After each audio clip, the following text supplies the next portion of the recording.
Create dossier file. Description. Creating Part 1 of Why Humanity Went Silent. The Council's doom is sealed. Path. Home Claude Why Humanity Went Silent Part 1 docs in his file text. Admiral Marcus Vega stood before the towering crystal doors of the Grand Chamber, his weathered face betraying nothing as the 7-meter-tall Quilarian guard scrutinized his DNA signature. Behind him, the small human delegation, just 4 individuals, waited in perfect stillness, a stark contrast to the usual diplomatic contingents that numbered in the dozens. Proceed. Terran, the left guard rumbled, mandibles clicking with undisguised contempt. The massive doors parted, revealing the Galactic Council's legendary judgment chamber, a vast amphitheater carved from a single asteroid, housing representatives from over 8,000 species. Holographic displays flickered with translation matrices as a deafening buzz of conversation abruptly ceased. Humanity stands accused of violating Protocol 7293 Delta. Unauthorized technological advancement, announced High Arbiter Tolvox, her 6 eyes narrowing on the small human group. You have developed quantum entanglement communication systems beyond your sanctioned development tier.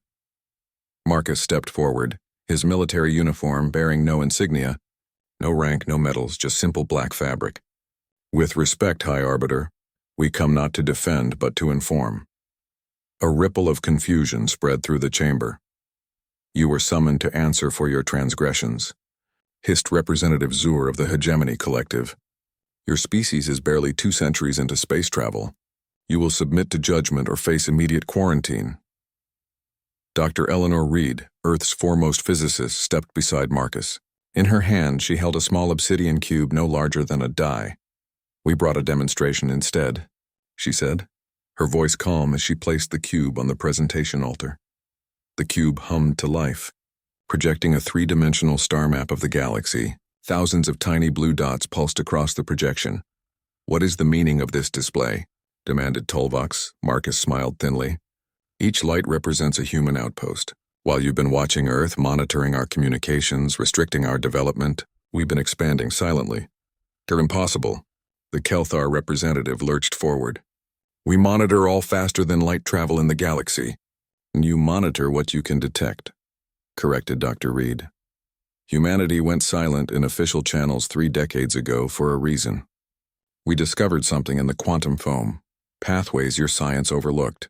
The projection zoomed in, revealing human settlements in supposedly uninhabited systems, research stations in forbidden sectors, and mining operations in resource-rich areas the Council had reserved for elder races.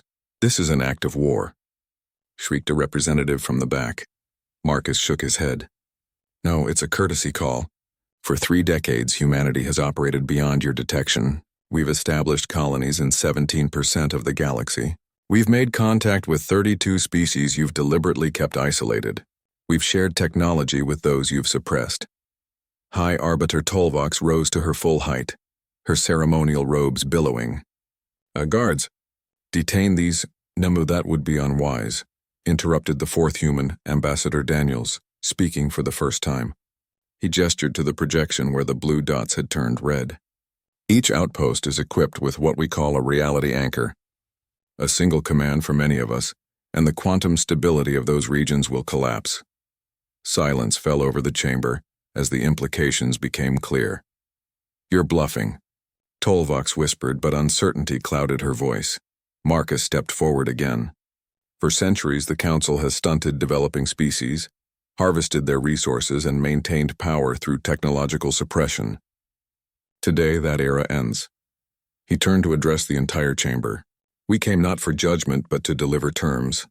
Humanity has remained silent in Council affairs while establishing our position. That silence ends today. The projection shifted to display a complex legal document. The Terran Accords. Equal representation. Technology sharing. An end to development tiers and species ranking.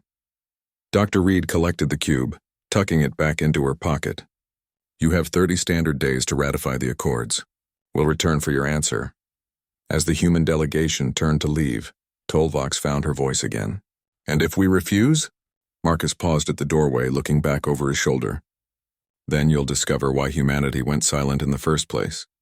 And your doom will indeed be sealed. The doors closed behind them, leaving the council chamber in stunned, terrified silence. Outside in the corridor, Ambassador Daniels exhaled slowly. "Do you think they believed us?" "It doesn't matter if they believed us," Marcus replied. "But what matters is that they're afraid." Dr. Reed checked her quantum communicator. "The Directorate is waiting for our report. They want to know if we need to activate the contingency protocols." "Not yet," Marcus decided. "Let's see how the Council reacts first." The fourth member of their delegation, Security Chief Layla Ortiz, scanned the corridor ahead. Guards approaching. A lot of them. Marcus straightened his jacket. "Right on schedule. Prepare for Phase 2. A full platoon of Calarian guards rounded the corner, weapons drawn. Their commander, a massive creature with crimson scales, blocked the humans' path. "By order of the High Council, you will be escorted to secure quarters pending investigation of your claims." Marcus shared a glance with his team. This was the critical moment, the Council's first test of human resolve. "Commander," he said calmly, "you may escort us to our ship. We will not be detained." "This is not a request, human," the commander growled, raising his weapon. Marcus touched a small device on his wrist. Throughout the massive council station, every screen, holographic display, and communication terminal suddenly displayed the same image, the thousands of red dots from their earlier presentation. "Commander, at this moment, 15 council worlds are surrounded by cloaked human vessels. If we are not permitted to leave peacefully, those vessels will activate their reality anchors." The commander's scales paled. "You would sacrifice your own people on those worlds?" Marcus met his gaze steadily. "Our people have already been evacuated from those systems through means you cannot detect. Only council citizens remain." A tense silence stretched between them. Finally, the commander lowered his weapon. "You will be escorted to your vessel. But know this, human. The council does not respond well to threats." Marcus nodded once. "Neither does humanity, Commander. Remember that when your leaders are considering our terms." As they were led through the massive station toward the docking bay, Dr. Reed whispered to Marcus. "That was a bluff about the evacuations." "Of course it was," he murmured. "But after our demonstration, they can't afford to call it." Ambassador Daniels looked troubled. "The council will retaliate. They'll send inspection teams to verify our claims." "Let them," Marcus said. "Phase 3 is already in motion." Aboard their small diplomatic vessel, the Emissary, Security Chief Ortiz took the pilot's seat and began pre-launch procedures. "We're being granted immediate departure clearance," she reported with a hint of surprise. "They're actually expediting our exit." Marcus settled into his command chair. "They want us gone while they assess the situation. Perfect." As the Emissary pulled away from the massive council station, Dr. Reed studied her quantum scanner. "We're being tracked by at least 3 different systems, odds and expected," Marcus replied. "I set course for the Proxima outpost. Let them follow us to exactly where we want them to go." Ambassador Daniels gazed back at the shrinking council station through a viewport. "Do you really think they'll accept the accords?" Marcus watched as the stars blurred into streaks as they entered FTL. "They will. Because the alternative is to admit that for 30 years, they've been outmaneuvered by a species they considered primitive." "And if they call our bluff?" Ortiz asked from the helm. Marcus's expression hardened. Then they discovered that it wasn't a bluff after all. The Emissary vanished into the quantum slipstream, leaving the council to wrestle with a terrifying new reality. The galaxy's power balance had shifted, and humanity's long silence had concealed a storm that was only now breaking. The true purpose behind why humanity went silent would soon be revealed, and the council's doom was indeed sealed, one way or another. Create short file, description. Creating part 2 of Why Humanity Went Silent, the council's doom is sealed. Path, arc, home, Claude, Why Humanity Went Silent, part 2 docs, file text. The Galactic Council's emergency session had been running for 72 consecutive hours. Species that had been bitter enemies for millennia now huddled together, united by a common fear. "It must be a bluff," insisted Chancellor Vrex of the Orion Compact, his scaled skin flushing purple with agitation. No species could have established such a vast network without detection. High Intelligence Director Malvik projected the latest findings onto the central display. We've confirmed human presence in 23 systems through conventional methods. Their outposts are shielded by technology we cannot penetrate. And the reality anchors? Asked Tolvox, her voice carrying across the chamber. Malvik hesitated. We cannot confirm their existence or capabilities. A murmur of unease rippled through the assembled representatives. Then we must assume the worst, declared Representative Zur. And if these anchors function as claimed, the humans could destabilize entire regions of space. Perhaps, suggested a delegate from the Athelian Concordat, we should consider the Terran Accords. The chamber erupted in outrage. Appeasement? Roared Chancellor Vrex. You suggest we surrender to a species that only learned interstellar travel 2 centuries ago? Meanwhile, aboard the Terran vessel Harbinger, the human delegation reviewed their next steps. The Council's spies are scrambling, reported Lieutenant Kira Santos, her fingers dancing across holographic displays. They've dispatched scout ships to confirmed locations. Marcus nodded, studying a 3-dimensional representation of Council fleet movements. As expected, Dr. Reed, status on Phase 2? Eleanor Reed looked up from her workstation. The Quantum Boys are in position. If the Council attempts military action, we'll know instantly. Ambassador Daniels entered the command center, his expression grim. I've received communication from Earth. The Directorate is concerned we've shown too much of our hand. The Directorate wanted shock and awe, Marcus replied. We delivered it. Now we execute the next phase. Back on the Galactic Council's capital world of Nexus Prime, Special Investigator Drav approached Tolvox's private chambers. As the Council's foremost expert on emerging species, he had been summoned to provide insight. Enter, called the High Arbiter. Drav found her reviewing ancient records. You requested my presence, High Arbiter? Tolvox gestured to the historical archives. I've been searching for precedent. In the Council's 8-million-year history, has any species ever achieved what the humans claim? No, Drav admitted.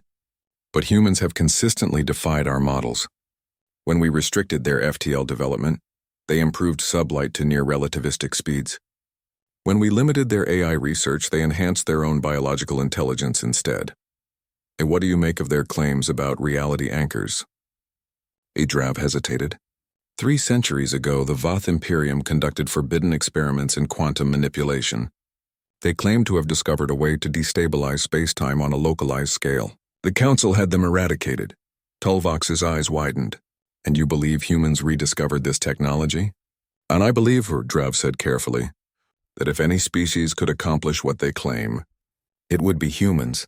Tolvox rose from her seat, moving to gaze out at the gleaming spires of Nexus Prime.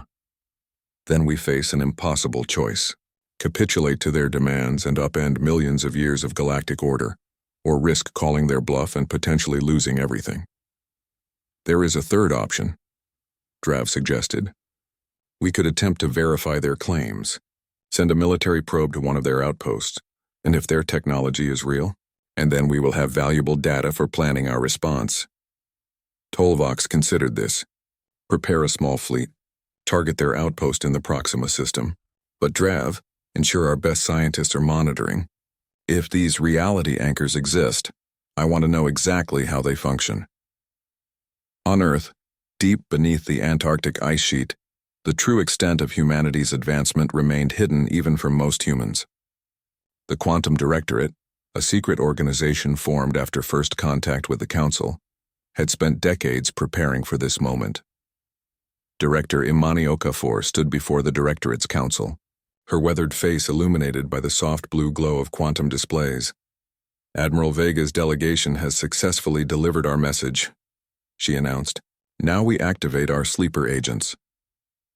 Throughout the galaxy in thousands of locations, humans who had been living disguised among alien populations for years received their activation signals.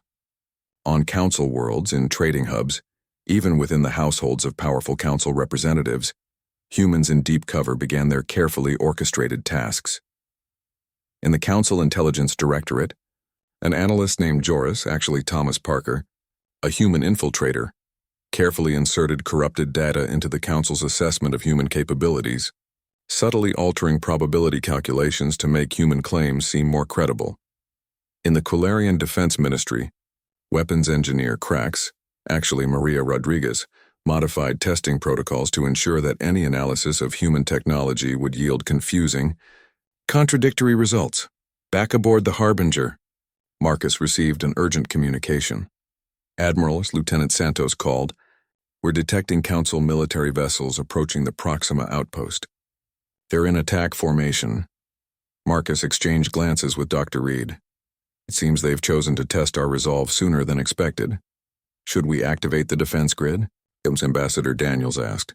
No, Marcus decided. Let them fire the first shot. When their weapons fail to penetrate our shields, their fear will multiply tenfold. Security Chief Ortiz frowned. Sir, these are our people at that outpost. And the outpost is evacuated, Marcus assured her. Only automated systems remain. The staff was relocated through the quantum tunnel yesterday. As the Council fleet approached Proxima, Commander Grack stood on the bridge of the Indomitable Justice, studying the human facility with growing suspicion. No defensive measures, he reported to his second-in-command. No weapon signatures. Either they're fools or they have defenses we cannot detect, and his second finished. Your orders, Commander? Grax hesitated. The High Arbiter had been explicit.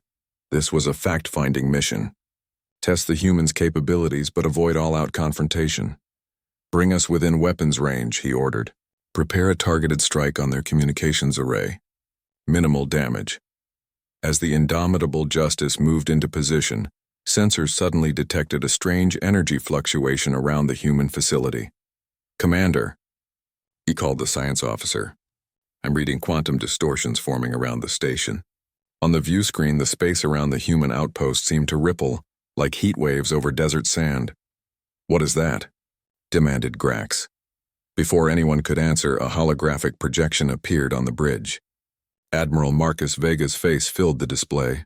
Commander Graxer, he greeted calmly. I wouldn't recommend firing upon our facility. Grax stiffened. How did you know your ships broadcast quantum signatures we can detect light years away? Marcus explained. We've been tracking your approach since you left Nexus Prime, and we are conducting routine patrol operations. Grax lied. This system falls under Council jurisdiction. Marcus smiled thinly. Not anymore. But please, if you don't believe our capabilities, feel free to test them. Fire upon our station. See what happens. The transmission ended, leaving Grax facing an impossible decision. Your orders, Commander? Asked his weapons officer. Grax stared at the human facility, seemingly defenseless yet surrounded by those strange quantum ripples. The High Arbiter wanted information on human capabilities. There was only one way to get it. Target their communications array, he ordered. Fire when ready. The Indomitable Justice's main cannon charged, gathering energy from the ship's antimatter core. A brilliant beam of concentrated plasma lanced out toward the human facility. What happened next would be debated in council chambers for centuries. The beam didn't impact against shields as expected. Instead, it simply disappeared, vanishing a meter from the station's hull, swallowed by what appeared to be a localized distortion in space itself. Report, Gas demanded. Energy signature. Gone, Commander. The weapon discharge has vanished completely. Before Grax could respond, Marcus's hologram reappeared. That was unwise, Commander, he said, his voice tinged with disappointment. Now we'll have to demonstrate exactly what happens when you attack a facility protected by a reality anchor. Around the Council fleet, space itself seemed to ripple. Small points of brilliant light, like miniature stars, winked into existence surrounding each vessel. What we're demonstrating, Marcus explained, is a controlled quantum instability field. Each of those points is a microscopic rupture in space-time. Currently, they're contained. If expanded. As if on cue, one of the points expanded slightly. The nearest Council support vessel shuddered as its hull plating seemed to phase in and out of existence, metal becoming transparent for microseconds before solidifying again. Panic erupted on the Council ships as sensors reported localized failures in the fabric of space-time itself. Stop, Grax called. We will withdraw immediately. Marcus nodded. Create file. Description. Creating Part 3 of Why Humanity Went Silent. The Council's doom is sealed. Path for home Claude Why Humanity Went Silent Part 3 Docs, File Text. The Council battle cruiser, Indomitable Justice, led a fleet of 30 warships back toward Nexus Prime. Fleet Commander Grax stood on the bridge, his forearms folded across his armored chest, mandibles clicking with nervous energy. Replay the sensor data from the Proxima incident, he ordered. The main view screen displayed the moment when the Council's weapons fire had simply vanished before reaching the human facility, followed by the appearance of those strange light points around the fleet. Scientific analysis, Grax demanded. Science Officer Kelvax stepped forward. Commander, we've run every test and simulation available. The phenomenon we witnessed violates known physics. The energy from our weapons didn't impact a shield, it simply ceased to exist. Those light points? And quantum readings suggest they were indeed distortions in space-time as the humans claimed.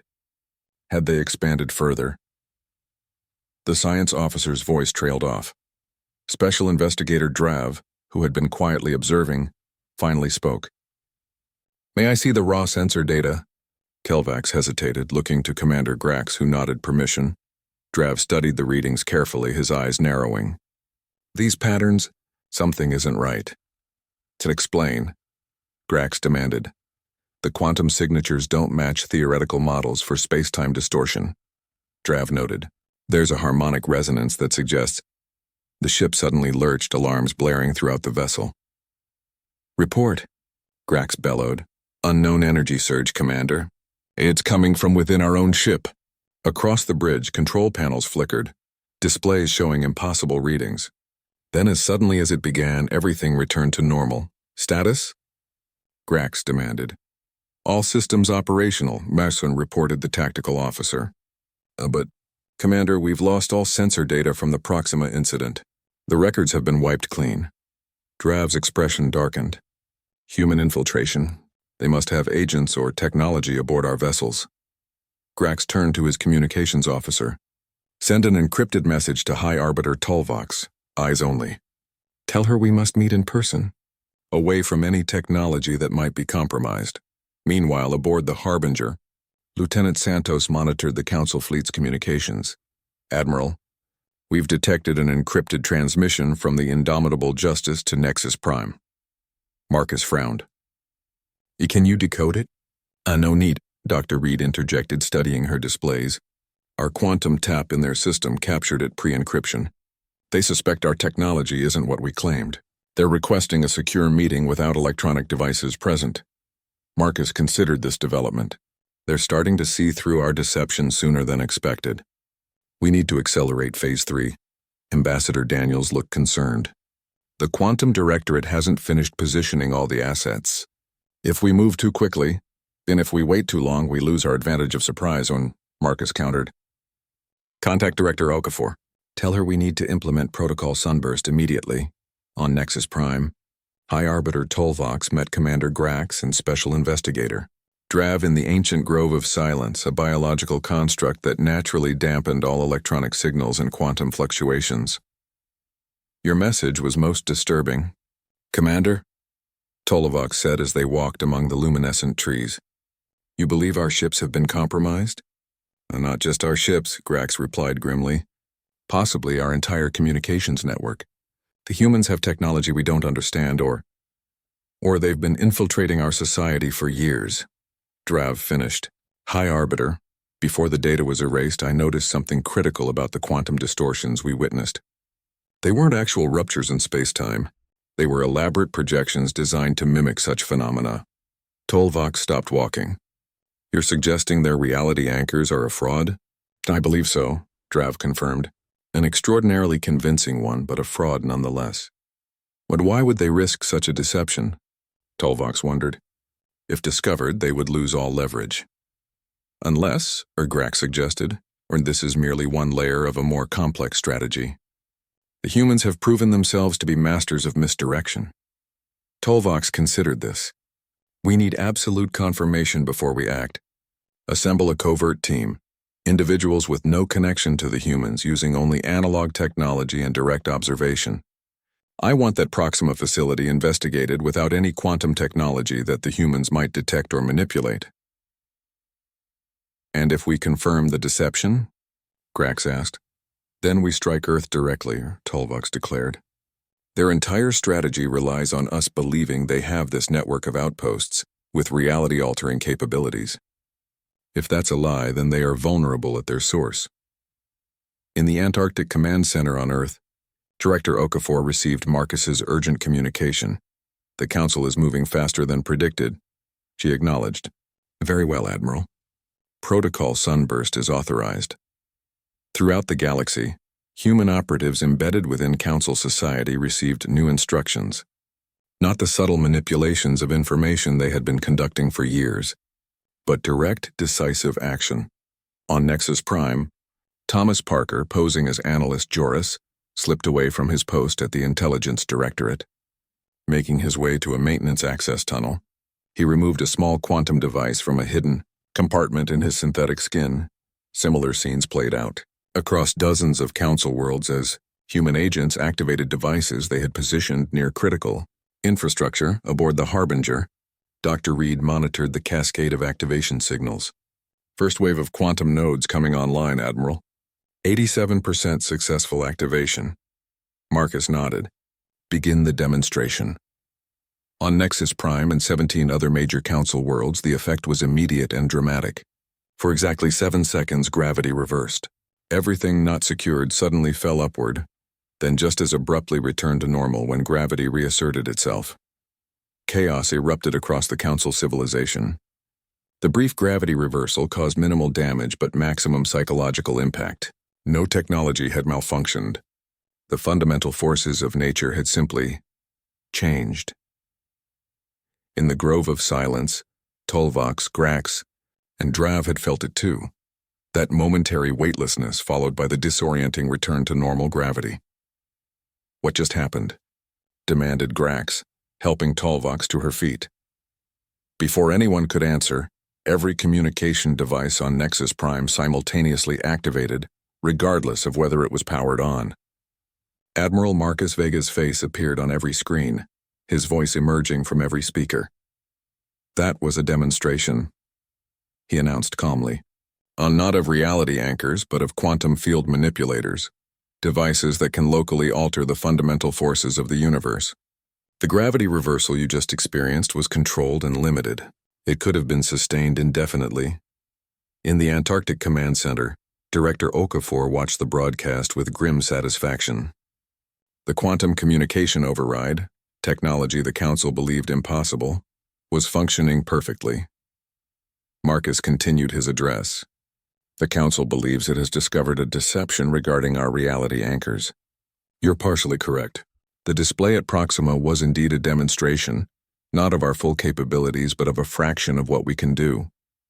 The broadcast showed footage of a barren moon in an uninhabited system. A small device activated on its surface and the entire moon, all 3,000 kilometers of it, simply vanished, leaving nothing but empty space. That was not a camera trick, Marcus explained. That was a quantum translocation event. The moon still exists, just not in this dimension anymore.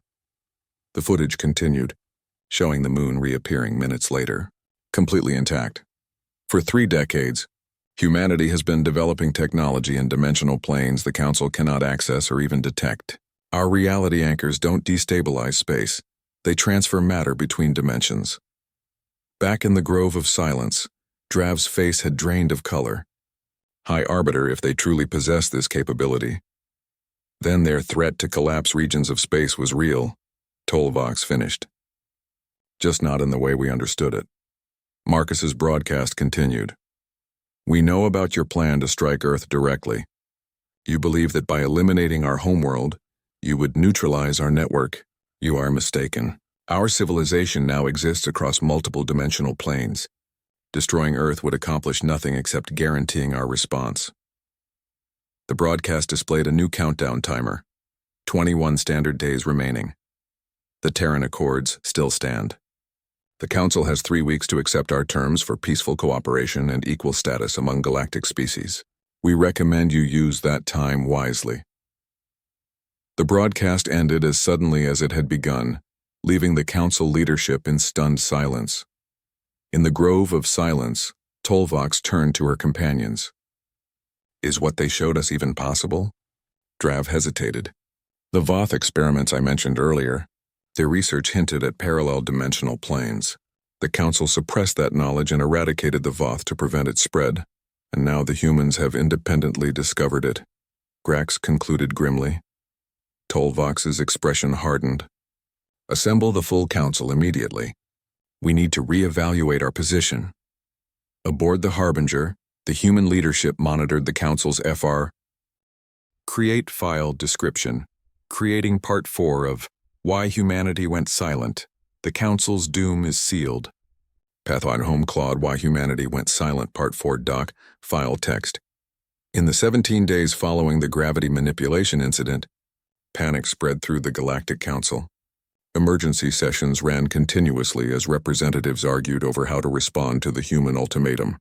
We cannot yield to their demands, thundered Representative Zur. If we restructure the Council as their accords demand, we lose 10 million years of established hierarchy. And if we refuse? He countered a representative from the Kelthar. You saw what their technology did to our most advanced fleet. High Arbiter Tolvox called for order. We have 13 days remaining to formulate our response. Intelligence Director Malvik, what have your agents discovered about these human outposts? The Intelligence Director's hologram flickered with uncharacteristic static. High Arbiter, we've located 42 confirmed facilities. Attempts to infiltrate them have failed. Our agents either cannot breach their security or they simply disappear. And the translocation technology they demonstrated? Press Tolvox Dawes, our scientists remain divided, Malvik admitted. Some believe it's impossible, merely an elaborate illusion. Others suggest the humans may have indeed discovered dimensional manipulation principles that our science has overlooked. What the Council didn't realize was that their communications had been compromised for decades. Every word spoken in their Ankroner's secure chamber was being monitored by humans who had been hidden among them for generations. On Earth, Director Imani Okafor reviewed the latest intelligence with her inner council. The Council is attempting to locate our quantum core facilities, she reported. They've dispatched black operations teams to 17 systems. General Rivera, head of Terran Defense, frowned. Should we neutralize them? Nenor Imani decided. Let them search. The more they look, the more frightened they become of what they might find. Fear will drive them toward acceptance. And if they discover the truth? Asked Defense Minister Takahashi. That our quantum technology isn't what we've led them to believe? Imani smiled confidently. By then it won't matter. Phase 4 is nearly complete. Meanwhile, on Nexus Prime, Special Investigator Drav made a startling discovery. After weeks of analyzing footage from the human delegation's appearance, he noticed something peculiar about Ambassador Daniels. Replay the moment when the ambassador speaks, he instructed his AI assistant. The footage showed Daniels delivering the threat about reality anchors. Enhance his right hand. The image zoomed in, revealing a barely perceptible tremor. Cross-reference with known species stress indicators. The AI paused. Match found human deception pattern. Ambassador Daniels was displaying micro-expressions consistent with bluffing behavior. Drav felt a surge of triumph. They're lying! At least partially. There's deception in their claims. He rushed to present his findings to High Arbiter Tolvox, unaware that his AI assistant had been compromised months ago by human infiltrators. Aboard the Harbinger, Lieutenant Santos received the intelligence. Admiral, Investigator Drav believes he's detected Ambassador Daniels bluffing during our presentation. Marcus smiled. Exactly as planned. Daniels performed perfectly. Dr. Reed looked up from her work. They think the anchors are a bluff? Let them believe it, and Marcus replied. When they act on that assumption, we'll be ready. On Nexus Prime, Tolvox listened to Drav's evidence with growing excitement. You're certain of this analysis? The humans are masterful strategists, Drav explained. But their biology betrays them. Their threat is elaborate, but ultimately hollow. They've built outposts, yes, and developed impressive technology. But these reality anchors that supposedly could collapse regions of space? A fabrication to force our compliance. And the gravity manipulation? The moon translocation? The likely conventional technology disguised as something more fantastic, Drav theorized. Remember, humans evolved as predators who use deception to hunt. Their entire history is filled with examples of using psychological warfare to make enemies believe they possessed greater power than they actually did. Tolvox called an emergency session of the Council's military command. We have reason to believe the human threat is partially a bluffer, she announced. I am authorizing Operation Decisive Strike. We will target Earth directly, bypassing their outposts. Without their homeworld, their network will collapse. The Council's most elite fleet, over 100 warships designed to remain undetectable by conventional means, began assembling at a classified staging area. What they didn't know was that humanity had anticipated this exact response. In the hidden command center beneath Antarctica, Director Okafor received confirmation of the Council's plan. They've taken the bait, she announced to her staff. Activate Protocol Omega. Throughout the galaxy, in carefully chosen locations, quantum devices that had lain dormant for years silently activated. Unlike the outposts the Council had discovered, these devices were not weapons or defense systems, but components of something far more ambitious. As the Council fleet prepared to strike Earth, humanity readied its true defense, not weapons, but a demonstration of power that would leave no doubt about their capabilities or their resolve. The Council had interpreted humanity's silence as weakness or deception. They were about to discover it had been patience. Grand Admiral Vextor, the Council's most decorated military leader, stood on the command deck of the dreadnought Eternal Dominion as the massive strike fleet prepared to depart. Our stealth systems will mask our approach until we reach Sol's outer boundary, he explained to his assembled commanders. From there, we will proceed at maximum velocity toward Earth. Our objective is not to destroy the planet, merely to demonstrate our ability to reach it despite their supposed defensive network. And if we encounter resistance, asked one of his captains, we will neutralize it, Vextor stated firmly. But our intelligence suggests their planetary defenses are conventional. Their outposts and reality anchors appear to be the bluff. Earth itself remains vulnerable. As the fleet prepared for departure, a junior communications officer approached Vextor nervously. Grand Admiral, we've received a strange transmission. It appears to be addressed specifically to you, but it came through on an emergency channel that hasn't been used in centuries.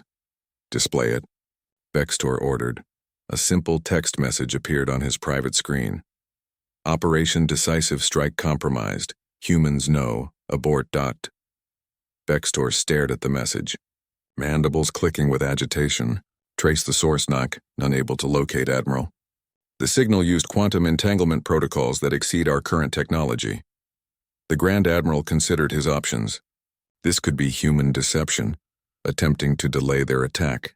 Or it could be genuine, a warning from some unknown ally within the Council. Proceed as planned, he finally ordered. But double our sensor sweeps and maintain combat readiness. The massive fleet departed, unaware that they were following exactly the path humanity had prepared for them.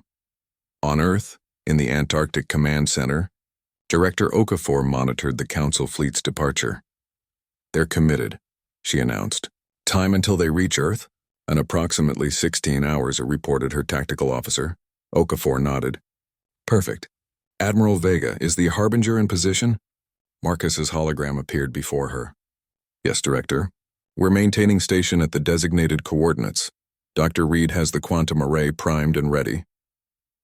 And our infiltrators aboard the Council fleet. And in position. They'll activate their devices on your command. Okafor turned to a massive display showing Earth and the approaching Council fleet. For 30 years we've prepared for this moment. The Council believes they're calling our bluff. They have no idea what's actually coming. Meanwhile, aboard the Eternal Dominion, Vextor received another disturbing report. Grand Admiral, long-range sensors are detecting unusual quantum fluctuations throughout the fleet. Our engineers can't explain their source. Vextor frowned. Could it be detection probes from Earth? A negative, Admiral. The fluctuations are coming from within our vessels. An icy feeling of dread settled over the Grand Admiral. Full diagnostic on all systems, and I want every crew member accounted for. As the diagnostic began, security teams throughout the fleet started reporting anomalies. Crew members who couldn't be located. Small devices discovered hidden within critical systems. Communication logs showing transmissions that no one had authorized. The evidence was mounting. The humans had infiltrated the Council fleet long before this mission was even conceived. Vextor faced an impossible decision. Abort the mission and admit that human infiltration had compromised the Council's most secure operation, or proceed knowing they might be flying into a trap. Pride won out over caution. Continue on course, sir, he ordered, but begin continuous sweeps for human agents and technology. Remove any suspicious devices immediately. What Vextor didn't realize was that the devices his teams were finding were decoys, meant to be discovered. The real quantum nodes were microscopic, integrated directly into the ship's construction materials years earlier when they were built. As the Council fleet pushed deeper into human space, they remained unaware that they were. Create file, description. Creating Part 5 of Why Humanity Went Silent. The Council's doom is sealed. Path, home. Claude, Why Humanity Went Silent, Part 5. Docs. File text. Grand Admiral Vextor stared at the holographic image of Director Okafor, struggling to comprehend what was happening. All around his fleet there was nothing but empty space where Earth should have been. Explain yourself, human, he demanded, fighting to maintain his composure before his crew. What have you done? Director Okafor regarded him calmly. The reality anchors we spoke of? They don't destabilize regions of space as we led you to believe. They create and manipulate pocket dimensions, regions where the laws of physics can be selectively applied or suspended. To demonstrate, she gestured, and a window seemed to open in space itself. Through it, Vextor could see Earth peaceful and untouched. Exactly where it should be. Impossible, he whispered. Your fleet has been transferred to a dimensional pocket, Okafor continued. A bubble of space-time separated from normal reality.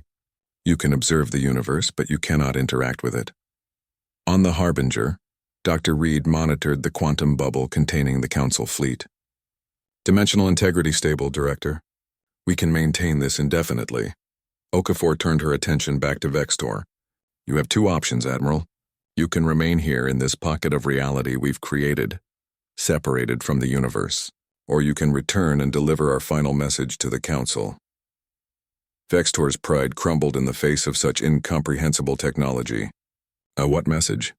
And the reality anchors stationed throughout the galaxy are not weapons of destruction, but gateways. For decades, while you restricted and monitored us, humanity has been exploring dimensions beyond normal space, realms the Council has never imagined.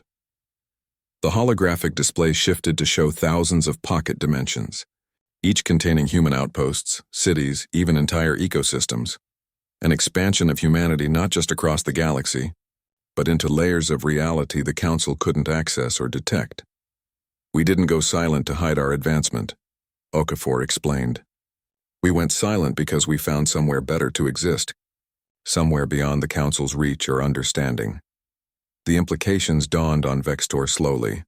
Humanity hadn't just outpaced Council technology, they had transcended it entirely, operating on principles the Council species couldn't comprehend. The Terran Accords, Okafor continued, are not a demand for power within your existing structure. They're an invitation to join us in understanding these new dimensions of reality, to evolve beyond the limitations your Council has imposed on the galaxy for millions of years. She fixed Vextor with a penetrating stare. Return to Nexus Prime. Tell the Council they have 48 hours to send representatives to Earth, not to negotiate, but to witness what humanity has discovered. After that, we will simply leave. Leave? Vextor didn't understand. Earth, all human colonies, our entire civilization, we will transition fully into the dimensional network we've created. The Council can rule its galaxy. We've found something greater. With a gesture from Okafor, the quantum bubble dissolved. The Council fleet found itself back in normal space near Mars, exactly where they had been. The choice is yours, Okafor's fading hologram said. Evolve with us or remain behind. But know this, humanity's silence was never surrender. It was ascension dawned aboard the Eternal Dominion. Vextor stood in stunned silence as his crew frantically confirmed their position. "We're back in Sol system," Admiral A reported his navigation officer. "All ships present and accounted for. No damage detected. In set course for Nexus Prime," Vextor ordered quietly. "Maximum speed."